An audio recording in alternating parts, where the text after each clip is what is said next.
Hello दोस्तों, तो आपका स्वागत है एडी झारखंड क्लासेस में। और एडी झारखंड क्लासेस आप लोग के लिए लाया है 15+ टेस्ट, यानी कि 15 से 20 टेस्ट आपको मिलेंगे ऑन एडी क्लासेस ऐप। आप अनलिमिटेड लगा सकते हैं, एक बार, दो बार, तीन बार, चार बार, जितना भी आप टेस्ट को आप अटेंड करना चाहे उतना बार कर सकते हैं। तो टेस्ट वन का जो है ये एनालिसिस है। टेस्ट वन टोटल हम यूट्यूब पर वीडियो देखेंगे।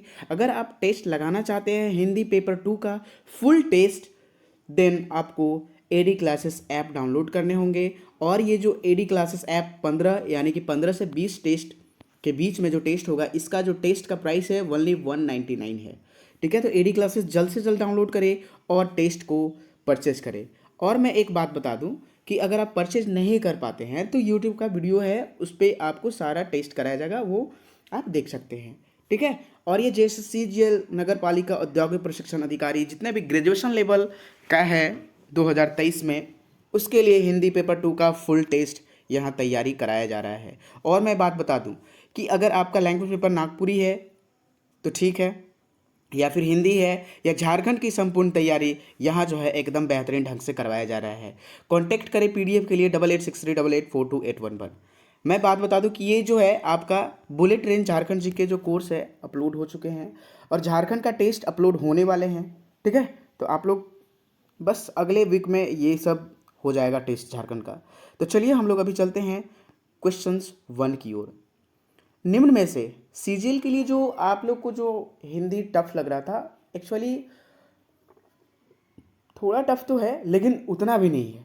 ठीक ना, अगर सिस्टमेटिक ढंग से पढ़ा जाए तो बहुत ही ईजी है ना। कोई चीज़ भी, जो कोई भी सब्जेक्ट टफ नहीं होता है, बस उसमें आपका इंटरेस्ट होना चाहिए, देन ऑल आर ईजी। ठीक है, तो पहला जो प्रश्न है, निम्न में से क्या प्रारूप करते समय ध्यान रखना आवश्यक है। तो निम्न में से मतलब क्या चीज़ आवश्यक है ध्यान रखने के लिए, प्रारूप तैयार करने के लिए? क्या हो जाएगा इसका आंसर? ऑप्शन नंबर डी, उपरोक्त सभी, यानी कि पूर्ण रूप से विषय पर आधारित होना चाहिए, पत्राचार के विभिन्न रूपों की जानकारी होनी चाहिए, या फिर संबंधित विषय का संदर्भ सहित वर्णन होना चाहिए। चलिए हम लोग इसमें ओनली वन लाइनर देखेंगे। ठीक है, दूसरा नंबर प्रश्न है, हिंदी काव्य जगत में सूरदास को कहा जाता है। ठीक है, सूरदास, जो हिंदी काव्य जगत में सूरदास को क्या कहा जाता है, ये प्रश्न पूछ रहा है। तो ऑप्शन नंबर सी, सूर्य कहा जाता है। क्या कहा जाता है? सूर्य कहा जाता है। चलिए नेक्स्ट अगला प्रश्न है, तुलसीदास जी का तुलसीदास जी का जन्म कहाँ हुआ था? तुलसीदास जी का जन्म कहाँ हुआ था? तो ऑप्शन नंबर पी हो जाएगा इसका, राजापुर, बांदा, उत्तर प्रदेश। राजापुर, बांदा, उत्तर प्रदेश, यहाँ इनका तुलसीदास जी का जन्म हुआ था। नेक्स्ट आपका जो है अगला प्रश्न है, तुलसीदास द्वारा रचित महाकाव्य का नाम है। जो संपूर्ण विषय में अद्भुत ग्रंथों में से एक है, वह रचना कौन सा है, वह ग्रंथ कौन सा है? आप कमेंट सेक्शन में जरूर कमेंट करें। तो इसका जो आंसर हो जाएगा ऑप्शन नंबर 3, श्री रामचरितमानस। ठीक है, ऑप्शन नंबर सी हो जाएगा 3। चलिए 5th नंबर प्रश्न है, प्रेमचंद्र द्वारा रचित गोदान उपन्यास का प्रकाशन कब हुआ था? जल्दी बताएंगे, आंसर क्या हो जाएगा? तो गोदान का जो है प्रकाशन कब हुआ था? ऑप्शन नंबर बी हो जाएगा, 1936 में हुआ था। कब हुआ था? 1936 में हुआ था। गोदान का प्रकाशन कब हुआ था? 1936 में। चलिए नेक्स्ट, ये तुलसीदास की पत्नी का क्या नाम था? रत्नावली, सुलोचना, रंभा, अपराजिता। क्या नाम था? ऑप्शन नंबर बी, रत्नावली, यानी तुलसीदास जी की पत्नी का नाम क्या था? हम लोग रत्नावली जानते हैं। नेक्स्ट 7 नंबर प्रश्न है, अब एकदम बेहतरीन ढंग से क्वेश्चंस को तैयार किया गया है। ठीक है, तुलसीदास की प्रारंभिक रचना कौन सी है? रामज्ञा, लल्ला, नहछु, रामचरितमानस, वैराग्य संदीपनी। क्या हो जाएगा इसका सही आंसर? राम, लला, नहछु। तो सही आंसर हो जाएगा ऑप्शन नंबर 2। नेक्स्ट, प्रेमचंद्र द्वारा रचित गोदान उपन्यास का प्रकाशन वर्ष क्या है? मतलब जो प्रकाशन हुआ था वह कौन वर्ष में प्रकाशन हुआ था गोदान का? ठीक है, तो 1934 में हुआ था। नेक्स्ट अगला प्रश्न है, 1 लाख से अधिक शब्द 1 लाख से अधिक शब्द 1 लाख से अधिक शब्द बालक किस आयु की सीमा में सीखता है? 1 लाख से अधिक शब्द जो है कोई भी बालक है, वह किस आयु तक सीमा तक सीखता है? 15 वर्ष, 16 वर्ष, 12 वर्ष, 14 वर्ष। तो सही आंसर क्या हो जाएगा इसका? 16 वर्ष। चलिए अगला प्रश्न हो जाएगा, स्वानियों की संख्या, ठीक है, या उनके वितरण में बदलाव के अंतर्गत, ठीक ना, स्वनियों की संख्या या उनके वितरण में बदलाव किसके अंतर्गत होता है? किसके अंतर्गत होता है? ध्वनि के, स्वर का जो ये होता है, संख्या का जो उसमें वितरण का बदलाव होता है, वह किसके अंतर्गत होता है? तो ध्वनि परिवर्तन के अंतर्गत होता है। ठीक है, चलिए 11 नंबर प्रश्न है, 1000 से अधिक शब्द सीखने में बालक को कितना समय लगता है? 1000 से ज़्यादा शब्द सीखने में बालक को कितना वर्ष लगता है? 3.5 वर्ष तक। कितना? 3.5 वर्ष, मतलब कि 3 साल 6 मंथ। ठीक ना। चलिए अगला प्रश्न है 12 नंबर प्रश्न, गंगाधर, ठीक है, रस गंगाधर किसके द्वारा रचित ग्रंथ है? ठीक है, फिर से एक बार प्रश्न मैं बता देता हूँ, रस गंगाधर किसके द्वारा रचित ग्रंथ है? सही आंसर क्या हो जाएगा? इतना टाइमिंग है आपको कमेंट सेक्शन में कमेंट करने का। बाबू गुलाब राय, आचार्य महावीर द्विवेदी, पंडित जगन्नाथ तिवारी या फिर रामचंद्र शुक्ल। मैं पूरा ऑप्शन नहीं बोलना चाहता हूँ, सिर्फ आंसर बोलना चाहता हूँ, ठीक है, क्योंकि आप लोग का टाइम बर्बाद ना हो। तो इसका सही आंसर हो जाएगा पंडित जगन्नाथ ना, यानी कि ये जो रस गंगाधर किसे कहा जाता है, किसके द्वारा रचित ग्रंथ है? पंडित जगन्नाथ का। अगला प्रश्न है, फणीश्वर नाथ रेणु ने मैला आंचल उपन्यास में किस गांव का वर्णन किया है? तो मेरीगंज। ठीक है, किसका? मेरीगंज। नेक्स्ट, मैला आंचल उपन्यास के नायक के रूप में चित्रित किया गया है वहीं के आंचल को। नेक्स्ट 15 नंबर प्रश्न है, किसी प्रभाव उत्पाद और मनोरंजक लेख, बात या वक्रिकता, ठीक ना, का नाम कविता है। यह काव्य की परिभाषा किस विद्वान ने दी थी? काव्य की परिभाषा यह किसने दिया था कि किसी प्रभाव उत्पादक और मनोरंजन लेख, बात या वक्रिता का नाम कविता है? यह काव्य की परिभाषा किसने दिया था? तो ये जो दिए थे आपका आचार्य महावीर द्विवेदी दिए थे।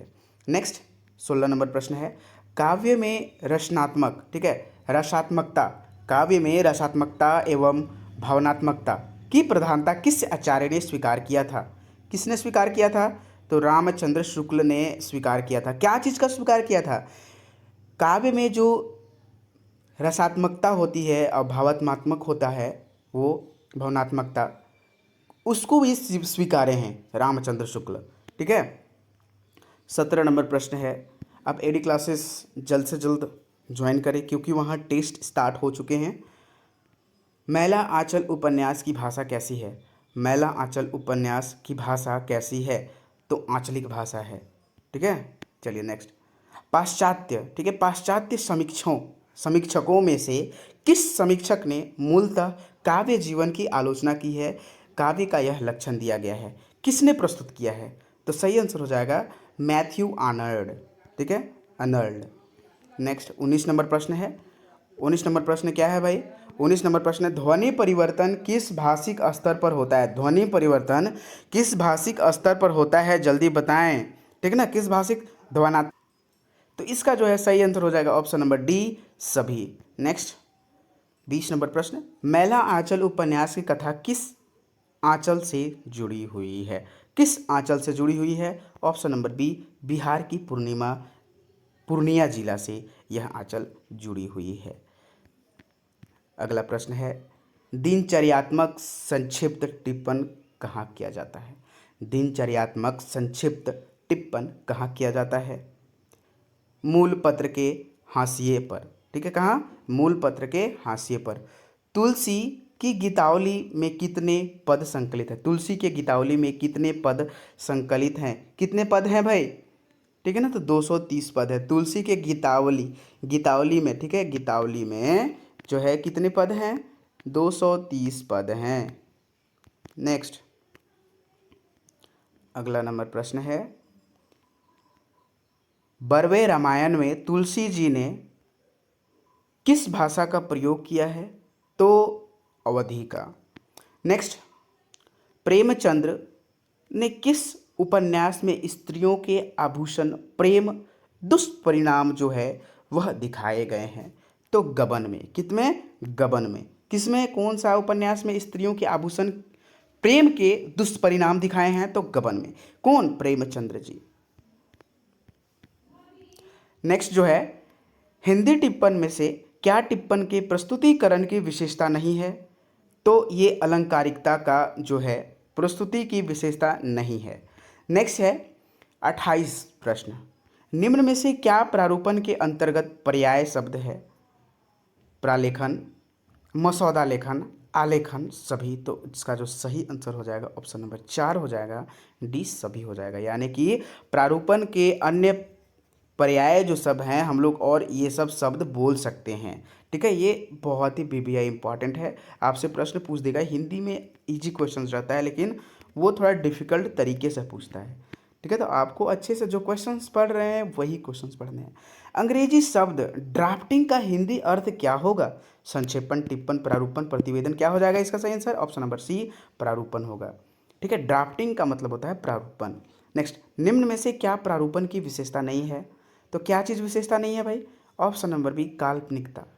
मतलब कि इसमें काल्पनिक स्तर से कोई भी कार्य नहीं किया जाता है, सारे जो होते हैं।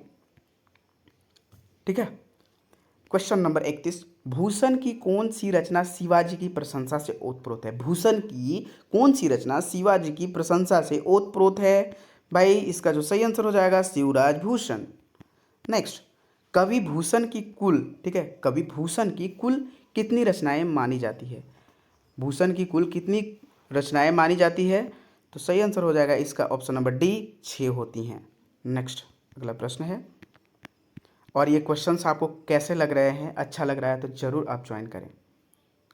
ठीक है, हिंदी साहित्य का प्रथम राष्ट्रीय कवि किसे माना जाता है?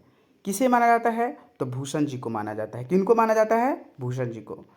ठीक ना। भूषण की कविताएं मुख्यतः होती हैं किस भाषा में होती हैं? भूषण की कविताएं तो ब्रज भाषा में होती है। कौन? ब्रज भाषा में होती हैं। नेक्स्ट अगला प्रश्न है, भूषण के काव्य में ओज युक्त वर्णन शैली मौजूद है जिसमें गुण विद्यमान है, तो और उसमें क्या क्या होते हैं भूषण के काव्य में? भाई तो इसका जो सही है सौंदर्यता होते हैं और भावात्मक होता है। ठीक है, भावात्मकता होती है और सौंदर्यता होती है, ये बात आप याद रखेंगे। ठीक है, 36 नंबर प्रश्न है, निम्नलिखित में से जयशंकर प्रसाद का अंतिम नाटक कौन सा है? कौन सा है भाई?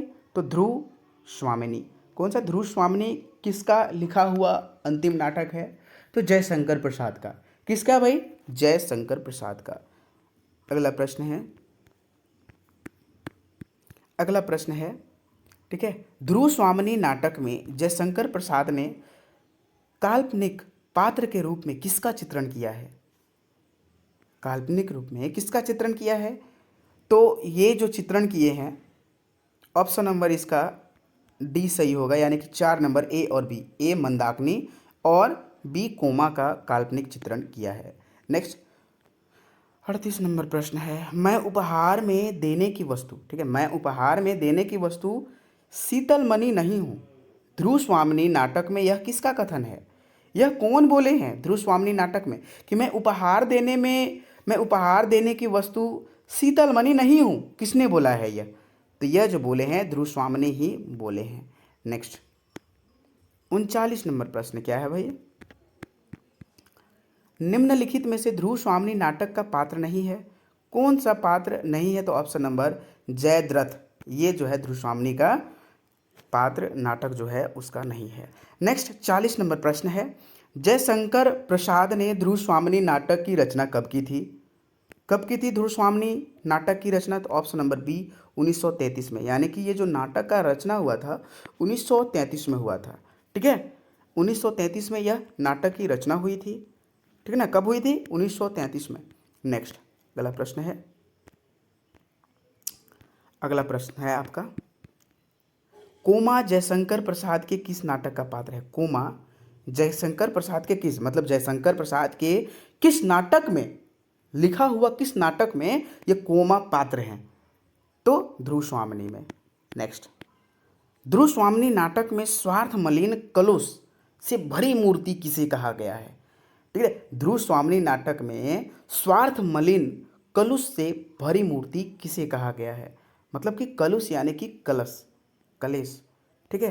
तो किसे कहा गया है? ऑप्शन नंबर ए शंकराज को। किसको? शंकराज को कहा गया है। 43 नंबर प्रश्न क्या कहता है भाई? ध्रुव स्वामिनी नाटक के अंत में नायिका का विवाह किससे होता है? तो चंद्रगुप्त। किससे होता है? नायिका का विवाह किससे होता है? चंद्रगुप्त से, ठीक है। यानी कि नायिका के पति कौन है? चंद्रगुप्त। नेक्स्ट 44 नंबर प्रश्न है, निम्नलिखित में से किस छंदों का विकास अहवट काव्य परंपरा में नहीं हुआ था?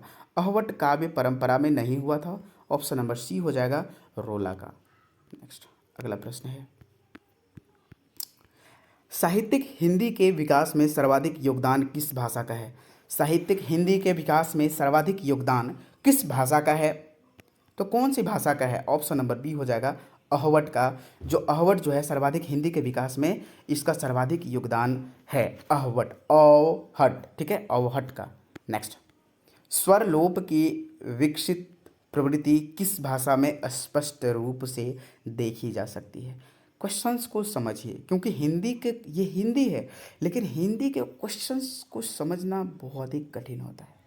स्वरलोप की विकसित प्रवृत्ति, कोई भी स्वर लोप होता है मतलब विलुप्त होता है, तो विकसित उसका विकास की प्रवृत्ति किस भाषा में स्पष्ट रूप से देखी जाती है? तो किस भाषा में देखी जाती है? अवहट में देखी जाती है, ठीक है। क्वेश्चन समझ में आया? चलिए अगला प्रश्न है, अवहट का रचना काल सर्वमान्य प्रचलित है। जो अवहट का रचना काल है वह कौन से ईस्वी में प्रचलित है? तो 11वीं से 14वीं सदी के बीच में जो है अवहट यह बहुत ज़्यादा प्रचलित हुई थी। काव्य हेतु के संदर्भ में निम्न में से कौन सा कथन असत्य है? ठीक है, कौन सा कथन असत्य है भाई? तो 3 नंबर, ये असत्य है, बाकी सब असत्य है।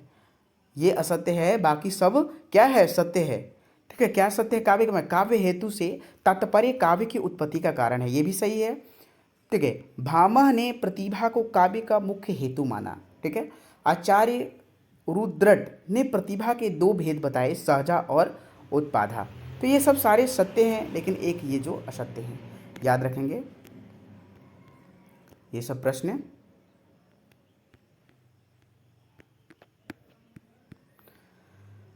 49 नंबर प्रश्न है, दंडी ने अपने किस ग्रंथ में प्रतिभा, आनंद और लोक व्यवहार को काव्य हेतु के रूप में माना है? तो सही आंसर हो जाएगा ऑप्शन नंबर बी, काव्य दर्श, काव्य दर्श। नेक्स्ट 50 नंबर प्रश्न है, शक्ति लोक शास्त्र का अन्वेक्षण और अभ्यास को काव्य के 3 हेतु मानते हुए यह कथन किसने दिया? शक्ति, निरपुण्यता, लोक शास्त्र, काव्य द्वेनाक्षता, ठीक है, काव्य गशिक्षाभ्यास इति हेतु स्त दुधे। तो यह देखिए, यह जो है ये सेंटेंस संस्कृत में किसने बोला है? जल्दी बताएं। तो ऑप्शन नंबर सी मम्मट ने बोला है। कौन बोले हैं? मम्मट। नेक्स्ट, अवहट जो है काव्य परंपरा मुख्य रूप से किस प्रकार की काव्य रचनाओं को प्रोत्साहित करने में सहयोगी रही हैं? अवहट काव्य परंपरा मुख्य रूप से किस प्रकार के काव्य रचनाओं को प्रोत्साहित करने में सहयोगी रही हैं? तो इसका सही आंसर हो जाएगा ये दोनों, यानी कि भक्ति काव्य और चारण काव्य। 52 नंबर प्रश्न, दिनकर जी की रचनाओं की भाषा का प्रमुख लक्षण है, वह लक्षण कौन सा है भाई? तो ऑप्शन नंबर बी हो जाएगा भावानुकूलता। अगला प्रश्न है आपका 53 नंबर प्रश्न है, रामधारी सिंह दिनकर का स्वर्गवास किस वर्ष में हुआ था? यानी कि उनका देहांत कब हुआ था, निधन कब हुआ था? तो इनका जो है रामधारी सिंह दिनकर का 1974 में इनका देहांत हुआ था, निधन हुआ था। 54 नंबर प्रश्न, नागा अर्जुन पहले किस नाम से रचना किया करते थे? किस नाम से रचना किया करते थे नागा अर्जुन? तो ऑप्शन नंबर इसका हो जाएगा बी, यानी कि यात्री। चलिए अगला प्रश्न है, नागा अर्जुन का वास्तविक नाम क्या है? नागा अर्जुन का वास्तविक नाम क्या है? तो वैद्यनाथ मिश्र, नागा अर्जुन का किनका जो वास्तविक नाम है? वैद्यनाथ मिश्र। 56 नंबर प्रश्न है, दलितों और शोषितों के पक्षधर, दलितों के और शोषित के पक्षधर किसे कहा गया है? नागा अर्जुन। यानी नागा अर्जुन के हिंदी साहित्य के जगत में किससे जाना जाता है, किसको जाना जाता है? जल्दी बताएं। ऑप्शन नंबर सी, बाबा को।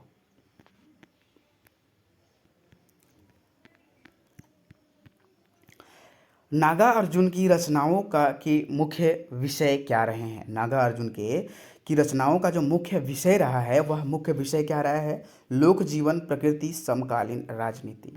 नेक्स्ट 58 नंबर प्रश्न, मैथिली में लिखे गए काव्य संग्रह पत्रहीन नग्न गाछ के लिए नागा अर्जुन को कौन सा पुरस्कार प्राप्त हुआ है? यानी मैथिली में लिखे गए काव्य संग्रह, ये जो काव्य संग्रह कौन सा है? पत्रहीन नग्न गाछ, ठीक है, पत्रहीन नग्न गाछ, इसके लिए जो है नागा अर्जुन को कौन सा पुरस्कार दिया गया है? तो ऑप्शन नंबर सी, साहित्य अकादमी का पुरस्कार दिया गया है। अगला प्रश्न है 59 नंबर, ये तो हो गया है। संप्रेषण, ठीक है, संप्रेषण स्वाभाविक व्यापार है, यह कब पूर्ण होता है? जब विषय। 61 नंबर प्रश्न है, काव्य स्वादन की प्रक्रिया द्वारा काव्य प्रेषण की प्रक्रिया का विश्लेषण करते हुए रिचर्ड्स ने उसे कितने भागों में विभक्त किया है? रिचर्ड ने उसे कितने भागों में विभक्त किया है? तो ऑप्शन नंबर बी हो जाएगा, 6 भागों में ये रिचर्ड बांटे हैं। नेक्स्ट, आइए रिसर्च के काव्य भाषा सिद्धांत के अनुसार कौन सा कथन असत्य है? असत्य बोल रहा है, हमेशा याद रखेंगे ऑप्शन नंबर बी जो है, किसी कविता को पढ़ने से पाठकों के मन में समान बिंब बनते हैं, ये जो है असत्य कहना है, बाकी सब सत्य हैं। देखिए, रिचर्ड्स काव्य का लक्ष्य सर्वथा गौण मानते हैं। आपका देखिए ये भी एक प्रश्न पूछा जा सकता है, इसलिए ये चीज़ आप ध्यान में रखेंगे, ठीक है ना। सारे चीज़ें शब्दों के बोध से भावों एवं भावात्मक दृष्टिकोण की अनुभूति होती है, ये सारी चीज़ आप देख लेंगे। 63 नंबर प्रश्न है 63, हिंदी के उद्भव का उचित विकास क्रम कौन सा है? हिंदी के उद्भव यानी कि विकास के लिए उचित विकास का क्रम कौन सा है? तो ऑप्शन नंबर जो है सी होगा, पाली, उसके बाद प्राकृत, अपभ्रंश, फिर अवहट, ठीक है, पाली, प्राकृत और अपभ्रंश, अवहट। नेक्स्ट 64 नंबर प्रश्न, अपभ्रंश की उत्तरकालीन अवस्था को क्या कहा गया है? अपभ्रंश की उत्तरकालीन अवस्था को क्या कहा गया है? अवहट कहा गया है। चलिए अगला प्रश्न है, निम्न में से कौन सी भाषा मारवाड़ी का साहित्यिक रूप है? मारवाड़ी का साहित्यिक रूप कौन सा है? डिंगल भाषा। कौन सा है? डिंगल भाषा। 66 नंबर प्रश्न है, लक्षणा शब्द शक्ति के संदर्भ में निम्न में से कौन सा कथन असत्य है? तो ये जो है लक्षणा शाब्दिक शब्द शक्ति के संदर्भ में निम्न में से कौन सा जो है कथन असत्य है भाई? तो ऑप्शन नंबर सी, यानी कि ये वाला जो है कथन असत्य है, फिर सारे सही है। यानी कि लक्षणा शब्द शक्ति द्वारा भिन्नार्थक का ज्ञान कराने वाले शब्द का लक्षणार्थक कहते हैं, ये गलत है। लक्षणार्थक क्या कहलाती है? मुख्यतः मुख्यार्थ वाच्यार्थ ग्रहण करने में बाधा आने पर अन्यार्थ ग्रहण करने में सहायक शब्द शक्ति को लक्षणा कहलाती है। समझ में आ गया ना, ये होती है लक्षणा। अगला प्रश्न 67 नंबर प्रश्न, प्रेम और श्रृंगार की खान दिनकर का कौन सा काव्य ग्रंथ है?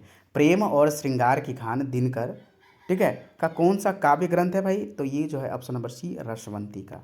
नेक्स्ट 68 नंबर प्रश्न है, गणपति चंद्रगुप्त के अनुसार इमोशंस और एटीट्यूड के बीच में रिचर्ड ने वही संबंध माना है जो क्या होता है? संचारी भाव अनुभव के मध्य से, या फिर संचारी भाव या अस्थाई भाव के मध्य से।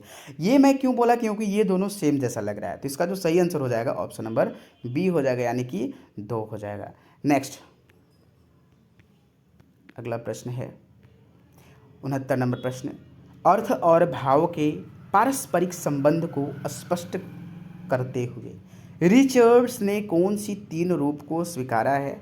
देखिए लेवल तो हाई है भाई, तो ये हो जाएगा सभी आंसर, यानी जहाँ अर्थ भाव की अनुभूति का सूचक हो, दूसरा जहाँ अर्थ भाव का बोध हो, तीसरा जहाँ प्रसंग विशेष के कारण से अर्थ जो होता है विभिन्न भाव सूचक हो। नेक्स्ट 70 नंबर प्रश्न, निम्नलिखित में से कौन सा पात्र परिंदे कहानी का है? परिंदे कहानी का पात्र कौन सा है? तो ऑप्शन नंबर जो हो जाएगा इसका सही आंसर डी हो जाएगा। सभी जो है परिंदे कहानी के पात्र हैं। मी हुबर्ट, मिस वुड, बुडनी वुड, मिस वुड, जूली, ये सब सारे हैं परिंदे कहानी के पात्र। ठीक है, चलिए अगला प्रश्न देखते हैं हम लोग। अगला प्रश्न है 71 नंबर प्रश्न, परिंदे कहानी है किस प्रकार का कहानी है परिंदे?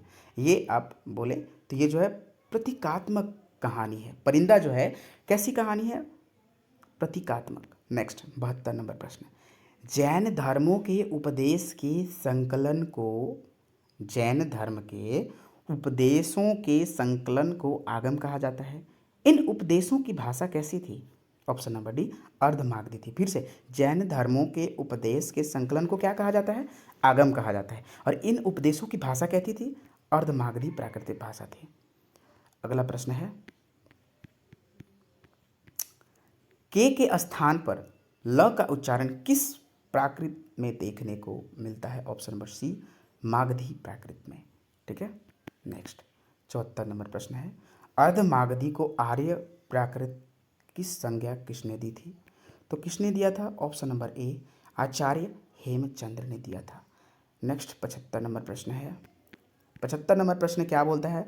अवहट में चौपट में जो है, अवहट में चौपाई में कितनी मात्राएं थी? अवहट के चौपाई में कितनी मात्राएं थी? जल्दी बताएंगे। ऑप्शन नंबर बी 15 मात्राएं थी। लेकिन 12 खड़ी में हम लोग का कभी 13 होता है, 12 होता है। ठीक है, अपभ्रंश के परवर्ती रूप को क्या कहा जाता है? अपभ्रंश के प्रवृत्ति रूप को क्या कहा जाता है? जल्दी बताएं। बी यानी कि अवहट कहा जाता है। चलिए नेक्स्ट, गोदान में ग्रामीण जीवन तथा नगरीय जीवन दोनों कथाओं में जोड़ने में सेतु का कार्य किस पात्र में किया गया है? सेतु का कार्य जो है किस पात्र में किया गया है? तो धनिया में किया गया है। नेक्स्ट, समाज की प्रगति तथा विकास का आधार जो है वह क्या है? तो भाषा की उत्पत्ति है। अगला प्रश्न की ओर चलते हैं हम लोग। भाषा की उत्पत्ति का अध्ययन करने के लिए कौन से दो मुख्य आधार माने गए हैं? कौन कौन सा? ऑप्शन नंबर सी प्रत्यक्ष मार्ग व परोक्ष मार्ग। नेक्स्ट 80 नंबर प्रश्न है, भाषा की उत्पत्ति का अध्ययन करने के लिए कौन से दो मुख्य आधार माने गए हैं? जल्दी बताएंगे। ऑप्शन नंबर सी प्रत्यक्ष और परोक्ष मार्ग। नेक्स्ट अगला नंबर प्रश्न है, तो है सही आंसर हो जाएगा ऑप्शन नंबर बी, यानी कि कौन सा हो जाएगा? ये दिव्य उत्पत्ति सिद्धांत में भाषा को ईश्वर द्वारा रचित माना गया है। अगला नंबर प्रश्न है 82 नंबर प्रश्न, हिंदुओं द्वारा किस भाषा को सभी भाषाओं की जननी माना गया है? हिंदुओं द्वारा किस भाषा को सभी भाषाओं की जननी माना गया है? ऑप्शन नंबर ए है हिंदी, संस्कृत, अर्धमागधी, पाली। तो सही आंसर क्या हो जाएगा? Option number B Sanskrit. ठीक है, संस्कृत को जो है सर्व भाषाओं का जो है जननी माना गया है। अगला नंबर प्रश्न है, ठीक है, अगला नंबर जो प्रश्न है, अगला नंबर प्रश्न क्या है भाई? देवी वाचम जनत्र देवा देवांतम विश्वरूपा पशवो वदंती किस वेद में रचित है? ये जो श्लोक है किस वेद में रचित है? देखिए कितना घुसाकर प्रश्न पूछा जा रहा है, कितना अंदर से प्रश्न पूछा जा रहा है। ठीक ना, तो ये ऋग्वेद की ऋचाएँ हैं। तो ये सब बातें पर आप ध्यान देंगे। संकेत सिद्धांत का आधार क्या होता है? 84 नंबर प्रश्न है, संकेत सिद्धांत का आधार क्या होता है? तो काल्पनिक होता है। संकेत जो होता है ना, वो सिद्धांत का आधार क्या होता है? काल्पनिक, यानी कि कल्पना किया जाता है किसी संकेत का, आगे वो भविष्य का हो या फिर ये भविष्य का। ठीक है, बौद्धों द्वारा विश्व की आदि भाषा समझी गई है। विश्व की आदि भाषा बौद्धों द्वारा किसे समझी गई है? तो इसका सही आंसर हो जाएगा ऑप्शन नंबर सी पाली को। किसे? पाली को। नेक्स्ट है 86 नंबर प्रश्न, ईसाइयों के धर्म ग्रंथ में किस भाषा का प्रयोग किया गया? ईसाइयों के धर्म ग्रंथ में किस भाषा का प्रयोग किया गया? तो ऑप्शन नंबर बी इब्रानी। कौन? इब्रानी। ठीक है, इब्रानी। नेक्स्ट 87 नंबर प्रश्न क्या है, निम्न में से क्या प्रशासनिक हिंदी की विशेषता नहीं है? जो प्रशासनिक जो है हिंदी की विशेषता नहीं है वह कौन सा है? ऑप्शन नंबर बी अलंकारिकता का। 88 नंबर प्रश्न है, सरकारी कार्यालयों में प्रयोग की जाने वाली हिंदी क्या कहलाती है? जो सरकारी कार्यालय में हिंदी का प्रयोग होता है उसको हम लोग कौन सी हिंदी कहते हैं? तो ऑप्शन नंबर सी, प्रशासनिक हिंदी। नेक्स्ट 89 नंबर प्रश्न है, निम्न में से प्रशासनिक हिंदी का क्षेत्र कौन सा है? जो क्षेत्र होता है इसका वो क्या लिखाता है? तो प्रारूपण, संक्षेपण, टिप्पण, सारे चीज़ ये प्रशासनिक हिंदी में सारे चीज़ लिखाते हैं जो ऑफिस में सरकारी कार्यालय में यूज होता है। 90 नंबर प्रश्न है, स्वतंत्रता संग्राम के दौरान सक्रिय रूप से किस भाषा ने परस्पर संपर्क की भूमिका निभाई? कौन सी भाषा संपर्क की भूमिका निभाई थी? तो हिंदी। नेक्स्ट 91 नंबर प्रश्न है, और ये सब आपको प्रश्न कैसे लगे? अच्छा लगा तो टेस्ट लगाएं अनलिमिटेड, एक बार नहीं, आप टेस्ट को 10 बार, 20 बार, 30 बार जितना मन चाहे उतना लगा सकते हैं। ओनली 190 में आपका 15 से 20 टेस्ट यहाँ मिलने वाले हैं जो बहुत ही ज़्यादा इम्पॉर्टेंट रहेंगे प्रश्न, ठीक है। 91 नंबर प्रश्न है, वर्तमान समय में हमारे देश में प्रशासनिक कार्यों हेतु किस भाषा का सर्वाधिक प्रयोग किया जा रहा है? तो किसका उपयोग किया जाता है? हिंदी का प्रयोग किया जा रहा है। 92 नंबर प्रश्न है, निम्न में से किसे प्रशासनिक हिंदी की विशेषता नहीं कही जा सकती है? कौन सा ये है? तो ऑप्शन नंबर बी, विस्तृत वाक्य को नहीं समझा जा सकता है। अगला नंबर प्रश्न है, टी.एस. एलियट ने निवैयक्तिकता के सिद्धांत का प्रतिपादन किसके विरोध में किया था? किसके विरोध में किया था? तो ये सभीयों के विरोध में किया था। रोमांटिक कवियों के व्यक्तिवादिता के वादे में, रूढ़िवादिकता के और अस्पष्टवादिकता के विरोध में किया था। मैं कौन सा पुरुष है? मैं कौन सा पुरुष है? तो ऑप्शन नंबर सी, उत्तम पुरुष है। 95 नंबर जो प्रश्न है क्या है? प्रतिदिन कौन समास है? प्रतिदिन जो है कौन समास है? ऑप्शन नंबर बी, अवयवी भाव समास है। कौन सा समास है? अवयवी भाव समास है। नेक्स्ट, पाप पुण्य कौन सा समास है? तो द्वंद्व समास है। नेक्स्ट है आपका 97 नंबर प्रश्न, 97 नंबर प्रश्न। 97 नंबर प्रश्न क्या कहता है भाई? यदि तुम चलो तो मैं भी चलूंगा, कौन सा वाक्य है? यदि तुम चलोगे तो मैं भी चलूंगा, किस प्रकार का वाक्य है? तो संकेत दे रहा है कि अगर तुम चलेगा ना भाई तो हम भी चलेंगे, ऐसा वो बोल रहा है, ठीक है। वीणा पानी कौन सा समास है? वीणा पानी कौन सा समास है? तो ऑप्शन नंबर बी, बहुब्रीहि समास है। कौन सा समास है? कौन सा समास है? बहुब्रीहि समास है, ठीक है। चलिए ऑप्शन नंबर 2। 99 नंबर प्रश्न, और ये आपका लास्ट 2 क्वेश्चंस है, और कमेंट सेक्शन में ज़रूर कमेंट करेंगे कि क्वेश्चंस का लेवल क्या है। पदबंध कितने प्रकार के होते हैं? पदबंध कितने प्रकार के होते हैं? ऑप्शन नंबर 3, पदबंध 3 प्रकार के होते हैं। नेक्स्ट, उत्पत्ति की दृष्टि से शब्दों के कितने भेद हैं? उत्पत्ति की दृष्टि से शब्दों के कितने भेद होते हैं? तो 4 भेद होते हैं। तो दोस्तों आपका जो है यहाँ ये हिंदी पेपर 2 का फुल टेस्ट का टेस्ट नंबर 1 जो है 1 का जो है एनालिसिस किया गया, जो जेएसएससी सीजीएल नगर पालिका औद्योगिक प्रशिक्षण के लिए बहुत ही ज़्यादा इम्पॉर्टेंट है। और नागपुरी हिंदी और झारखंड का अगर अच्छे तरीक़े से प्रिपरेशन करना चाहते हैं तो एडी क्लासेस से आप ज़रूर जुड़ें। और जो है झारखंड का टेस्ट, नागपुरी का टेस्ट और हिंदी का टेस्ट के लिए जो है आप लोग एडी क्लासेस ऐप को ज़रूर से ज़रूर ज्वाइन करें। तो वीडियो कैसा लगा दोस्तों? अच्छा लगा तो कमेंट सेक्शन में कमेंट जरूर करें। धन्यवाद वॉचिंग फॉर दिस वीडियो। जय हिंद, जय भारत।